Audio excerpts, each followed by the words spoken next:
ज्ञान गीता फ्रेंड्स, मेरे चैनल में आप लोगों का स्वागत है। फ्रेंड्स, ये आप मेरी टेम्पेस्ट सीरीज का वीडियो देख रहे हैं। फ्रेंड्स, इस वीडियो को देखने से पहले मैं आपको सजेस्ट करूंगी कि आप मेरी टेम्पेस्ट सीरीज का एक्ट 1 की वीडियोस आप जरूर देखिए, क्योंकि एक्ट 1 को जाने बिना आप एक्ट 2 नहीं समझ पाएंगे। फ्रेंड्स, इसके साथ साथ मैंने टेम्पेस्ट के कैरेक्टर्स, राइटर्स के बारे में भी वीडियोस अपलोड किए हैं। तो मैं ये सजेस्ट करूँगी एक बार फिर से आप लोगों को कि आप वो मेरे वीडियोस ज़रूर देखें। उसको देखने के बाद आप पूरी टेम्पेस्ट को अच्छे से जान पाएंगे और इस वीडियो को भी आप अच्छे से समझ पाएंगे। उस वीडियो की लिंक्स मैंने डिस्क्रिप्शन में मौजूद है, आप उसको ज़रूर देखिएगा और मेरे चैनल को सब्सक्राइब कर दीजिएगा। मेरे पिछले वीडियो में हमने देखा फर्डिनेंड मिरिंडा से मिलता है और उसको मिरिंडा से लव एट फर्स्ट साइट हो जाता है, लेकिन प्रॉस्पेरो को ये मंजूर नहीं है कि इन दोनों को अपना प्यार एकदम इजीली मिल जाए, बिना कुछ मेहनत किए मिल जाए। इसलिए प्रॉस्पेरो फर्डिनेंड का टेस्ट लेने की कोशिश करता है और उसको अपने प्यार को पाने के लिए बहुत मेहनत करवाता है, क्योंकि इतनी मुश्किल से मिलने के बाद वो किसी भी चीज़ को खोए नहीं, उसका प्यार, उन दोनों का प्यार बरकरार रहे, वो खुश रहे। चलिए इसके आगे की कहानी जानते हैं। एक्ट 2 सीन 1 में क्या होता है। जैसे कि हम सब जानते हैं कि एरियल ने शिप के सभी साथियों को अलग अलग जगह छोड़ दिया था। किसी को आइलैंड पे, किसी को शिप पे चैम्बर पे भी सुला दिया था। फर्डिनेंड को यहाँ मिरिंडा के पास पहुँचा दिया। वैसे ही सब लोगों को अलग अलग आइलैंड के चारों तरफ उसने पहुँचाया था। तो फर्डिनेंड ने उसको प्रॉस्पेरो के सेल के पास छोड़ा था। वैसे ही उसके फादर अलांसो को उसकी दूसरी साइड पे, दूसरे छोर पर, आइलैंड के दूसरे छोर पर छोड़ दिया था। और फर्डिनेंड जैसे अपने फादर को खोने से दुखी था, वैसे ही अलांसो भी बहुत दुखी था। उसे भी लग रहा था कि उसका बेटा अब नहीं रहा है, वो भी मर गया है। और किंग का जो एडवाइजर था गोंजालो, वो अलांसो को दुख व्यक्त करता है, वो सिंपैथी दिखाता है कि तुम्हारे साथ बहुत गलत हुआ, तुम्हारा एक बेटा था वो चला गया, मुझे बहुत दुख है।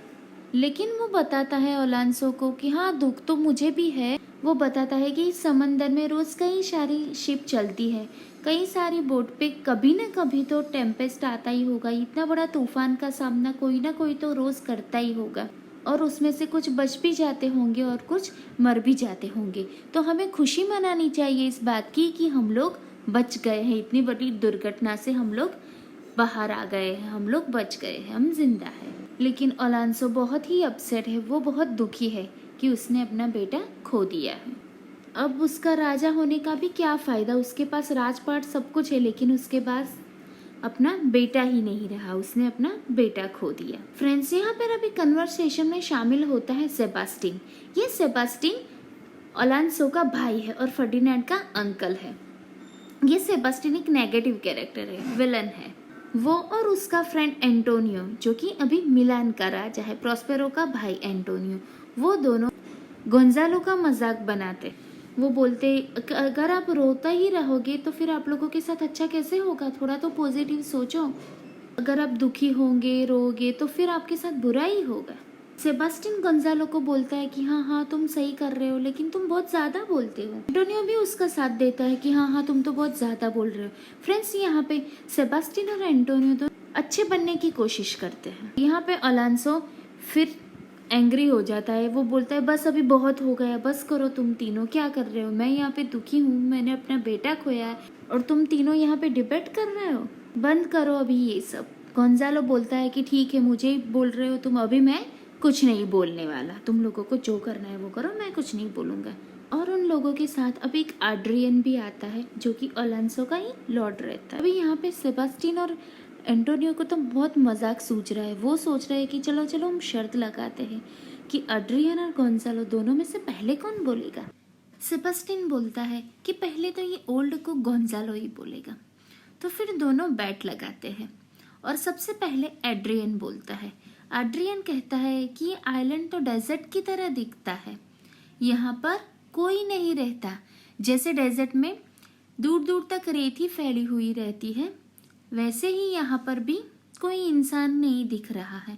हाँ, लेकिन यहाँ का टेम्परेचर अच्छा है। ये सब देख के सेबास्टिन बोलता है, हाँ हाँ तुम्हें तो पता होगा ना सब कुछ, तुमने तो पीएचडी कर रखी है। इस तरह बोल के मजाक बनाते हैं उसका।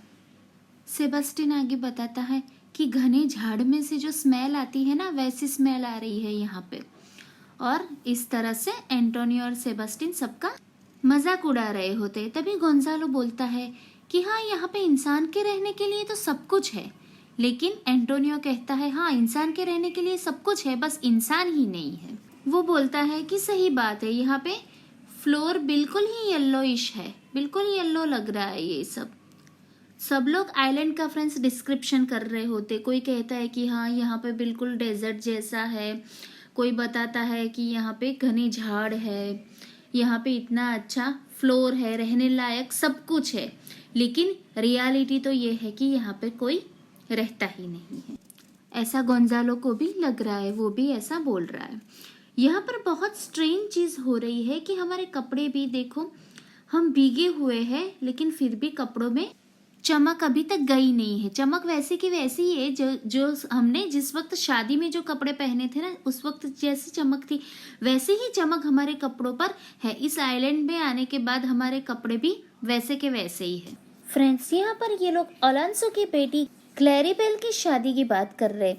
वो लोग क्लैरिबेल की शादी में जैसे कपड़े फ्रेश पहने थे वैसे ही कपड़े अब लग रहे हैं। एड्रियन बोलता है कि ट्यूनिस में ऐसी खूबसूरत क्वीन कभी नहीं आई होगी, ट्यूनिस ने ऐसी ब्यूटीफुल क्वीन कभी नहीं देखी होगी, ऐसा एड्रियन का मानना है। फ्रेंड्स, एड्रियन यहाँ बोलना चाहता है कि ट्यूनिस की एक क्वीन थी विडोडिडो, उसके बाद यहाँ पर ऐसे ब्यूटीफुल क्वीन कभी नहीं आई है। चलिए अब जानते हैं कि ये विडोडिडो कौन थी। तो फ्रेंड्स, ये एक माइथोलॉजिकल स्टोरी है। विडोडिडो कार्थेज में रहती थी और सब उसको एनियस ट्यूनिस बुलाते थे और इसको प्रिंस से प्यार हो जाता है। पर कुछ वक्त बाद प्रिंस वहां आना छोड़ देता है। फिर क्वीन का प्यार होपलेस हो जाता है, वो बिल्कुल होपलेस हो जाती है और खुद को जला लेती है। और इस तरह इसके बाद कोई खूबसूरत क्वीन ट्यूनिस में नहीं हुई होती है। इसलिए एड्रियन कहता है कि ट्यूनिस में आज तक इतनी ब्यूटीफुल क्वीन कभी नहीं आई है। और फिर सेबेस्टियन पूरा टॉपिक चेंज कर देता है। वो बोलता है एंटोनियो से कि एंटोनियो, अब तो ये पूरा आइलैंड वो पॉकेट में रख के ले जाएगा। और ऐसा करके वो गोंजालो का मजाक बनाता है। गोंजालो बोलता है कि मेरी जैकेट तो शादी के वक्त भी इतनी फ्रेश नहीं लग रही थी जो अब दिख रही है। लेकिन अलांसो बहुत डिस्टर्ब लग रहा है। वो सबको चुप करा रहा है और बोलता है कि मैंने ना अपनी बेटी की शादी की होती वहाँ, और ना हम यहाँ आए होते, और ना मेरा बेटा मर गया होता। उसको लगता है फ्रेंड्स कि उसने अपनी बेटी की शादी ट्यूनिस में करके बहुत गलत किया है। अगर वो ट्यूनिस में शादी नहीं करते तो उन लोगों को अफ्रीका जाना ही नहीं पड़ता। अगर जाना ही नहीं पड़ता तो ये वापस आने की नौबत ही नहीं आती और उन लोगों को ये टेम्पेस्ट फेस नहीं करना पड़ता। इसलिए वो बहुत दुखी हो जाता है। उसे लग रहा है कि अब मैंने दोनों को खो दिया, क्योंकि एक बेटी इतनी दूर है अफ्रीका कि मैं उसको बार बार मिल भी नहीं सकता, और अब ये मेरा बेटा भी मुझसे दूर हो गया कि जो अब कभी नहीं वापस आने वाला है। उसको लग रहा है कि उसका बेटा मर गया है। फ्रांसिस को रहता है, वो बोलता है कि सर ऐसा भी तो हो सकता है कि वो जिंदा हो, मैंने उसे स्ट्रगल करके देखा था, वो किनारे पर पहुंच गया हो। फ्रेंड्स, ऐसा भी हो सकता है कि वो बच गया हो क्योंकि किसी ने उसको मरते हुए नहीं देखा था। इसके आगे की कहानी जानेंगे मेरे नेक्स्ट वीडियो में। अगर अब तक आपने मेरी चैनल को सब्सक्राइब नहीं किया है तो प्लीज़ सब्सक्राइब कर दीजिए। Thank you.